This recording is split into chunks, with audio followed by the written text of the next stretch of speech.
Ay mga kaibigan ko, so for today's vlog nga pala, samahan nyo nga pala kami magpabulog ng aso sa may kumpare ng papa ko.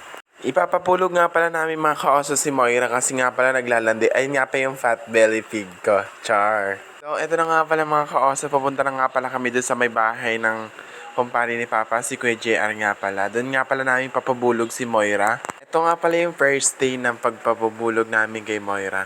Ayan, drive pa ako dyan. Nagbibideo nga pala ako habang nagda-drive para makita nyo nga pala yung mukha ko, char. Ito na nga pala mga kaoso, nakapunta na nga pala kami dito sa may bahay ni Kuya JR. Ito na nga pala yung mga aso niya, di ba? Ang dami-dami. Mga Dachshund nga pala and may French Bulldog. And may Pomeranian din pala dito mga kaoso. Chihuahua nga rin pala siya mga kaosong babae. And may mga babaeng Dachshund din pala mga kaoso. Ito nga pala, di ba? Ang daming aso niya.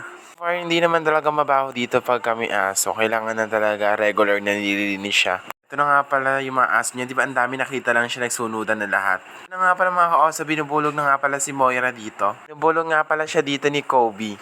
Si Kobe nga pala is cream daw yung kulay nito sabi ni Kuya JR. Ang puti tsaka isang brown. Ito na nga pala tinatapat na nga pala dito ni Kuya JR yung si Kobe. Kaya nga pala gabi kami punta rito kasi sabi ni Kuya JR hindi pwede na mainit kasi baka daw hindi mabuo yung baby. Pinila Moira.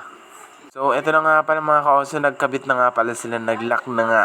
And ibabalik nga rin pala namin itong mga kaoso sa Sunday. So wait nyo pa isang vlog ko mga kaoso. Kasi may part 2 pa to. Ito yung first bulldog tsaka may second bulldog pa ito mga kaoso. So nilagyan nga pala ng tali si Moira kasi nga daw baka daw mga gat. Kasi first time ni Moira. Kami nga palang audience dito sa may gilid-gilid namin. Nakikita nyo naman sana napakadaming tao. Maraming chismosa. Hanggang dito na lang pala mga kaoso. Thank you for watching.